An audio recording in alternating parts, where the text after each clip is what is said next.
জয়গুরু জয়গুরু অভয়বাণীর চ্যানেলে আপনাদের সবাইকে জানাই জয়গুরুর সম্ভাষণ। জয়গুরু জয়গুরু। আজ আমি পাঠ করব আর্যদর্পণ থেকে আদর্শ গৃহস্থ জীবন গঠনে শ্রী শ্রী ঠাকুরের উপদেশ।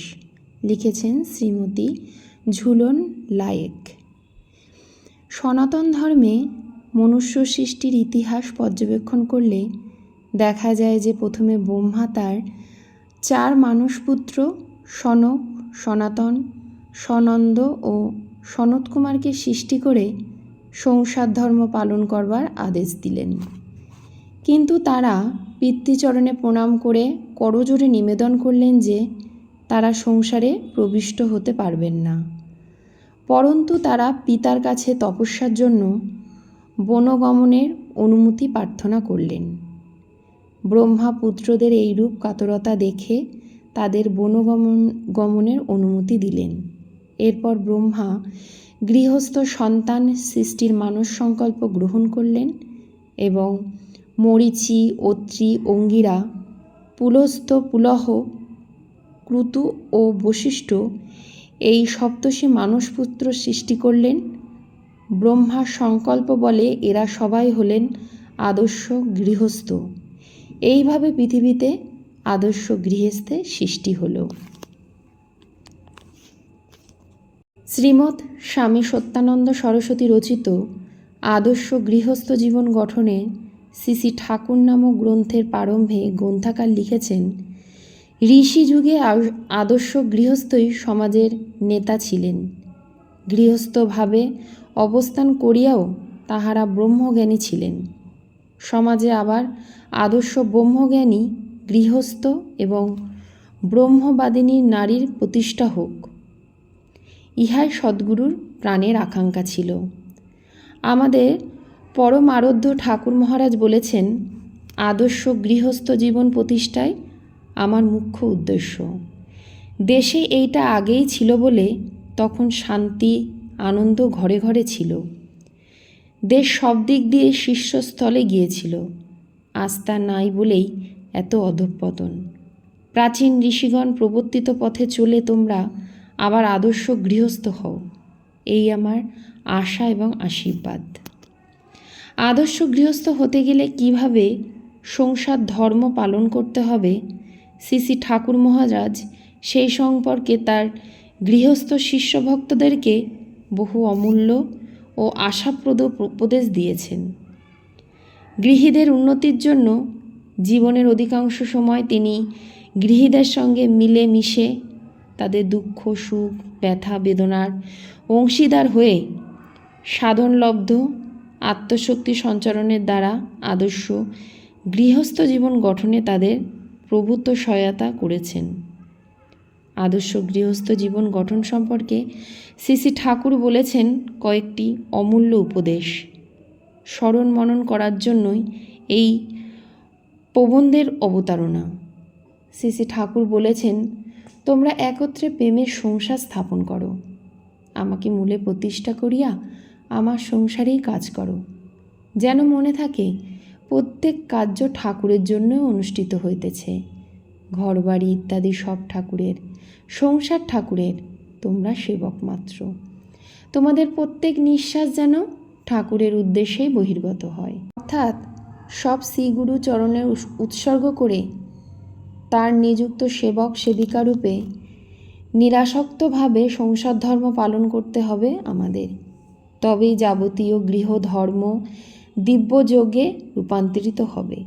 উদাহরণস্বরূপ বলা যায়, মারাঠা সাম্রাজ্যের সংঘাতক বীর শিবাজি তার বিরাট সাম্রাজ্য গুরু রামদাসকে অর্পণ করে পুনরায় তার আদেশপ্রাপ্ত সেবক রূপে সাম্রাজ্যের ভার গ্রহণ করেছিলেন।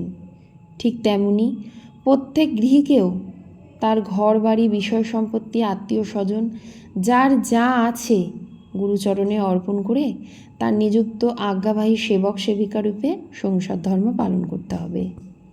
শ্রী শ্রী ঠাকুর বলেছেন, ভগবান বা গুরুকৃপা মানে ইহা নয় যে সংসারে স্ত্রী পুত্র লইয়া বেশ আরামের দিন কয়টা কাটিয়ে দেওয়া, বিধি নির্ধারিত প্রারব্ধ ভোগ করত মদন মরণের মধ্যে দিয়ে হাসি মুখে লক্ষ্যপথে অগ্রসর হওয়াই সদ্গুরু বা ভগবানের কৃপা। প্রারব্ধ কর্মফল ভোগ করতে গিয়ে আমরা অধিকাংশ সময় বিচলিত হয়ে পড়ি, কিন্তু ঠাকুর তার গৃহস্থ ভক্তদের বীরের ন্যায় কর্মফল ভোগ করতে নির্দেশ দিয়েছেন।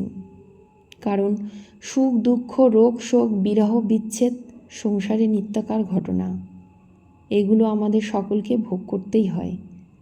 প্রারব্ধের হাত থেকে কারো নিস্তার নেই। ঠাকুর বলেছেন, স্বয়ং শ্রীকৃষ্ণকে সখারূপে পেয়েও পাণ্ডবদের ব্যবহারিক দুর্গতি দূর হয়নি। তাই সদ্গুরুর কাছে এই সত্য লাভ করে ধৈর্য ধরে প্রারব্ধ ভোগ করতে শিক্ষা ও অভ্যাস করায় প্রত্যেক গৃহীর পরম ধর্ম। এই প্রারব্ধ ভোগের পরাপারে এক নিত্য আনন্দময় ধাম রয়েছে, সে কথাও ঠাকুর আমাদের বলেছেন। সেই নিত্য আনন্দময় ধামে প্রবেশ করবার যোগ্যতা অর্জনের জন্যই সংসারে আমাদের এত দুঃখ কষ্ট ভোগ করা। সংসার করে সংসারে অনিত্যতা বুঝে প্রত্যেক গৃহী নির্লিপ্ত পথে আত্মজ্ঞান লাভ করুক এবং চিরশান্তির পথে অগ্রসর হোক, এই ছিল ঠাকুরের প্রাণের আকাঙ্ক্ষা। আসলে সদ্গুরুর আশ্রয় পেলে কর্ম আপনা আপনি শেষ হয়ে আসে। আগুনের ওপর রাশিকৃত কাঠ চাপিয়ে রাখলে সেটা যেমন ধুয়ে ধুয়ে ধীরে ধীরে দগ্ধ হতে থাকে, তারপর একটু বাতাস পেলেই দপ করে জ্বলে ওঠে এবং অল্প সময়ের মধ্যেই সমস্ত কাঠ দগ্ধ করে ভস্ম করে ফেলে। এইরূপ গুরুশক্তি আমাদের জন্ম জন্মান্তর সঞ্চিত কর্মরূপ আবর্জনার নিচে থেকে ধীরে ধীরে দগ্ধ করছে। তারপর যখন গুরু কৃপায় একবার দপ করে জ্বলে উঠবে, তখনই মুহূর্তের মধ্যে আমাদের সঞ্চিত সমস্ত কর্মরাশি দগ্ধ করে আমাদের পরাশান্তির জগতে নিয়ে যাবে, অর্থাৎ স্ব ও স্বরূপে পৌঁছে দেবে।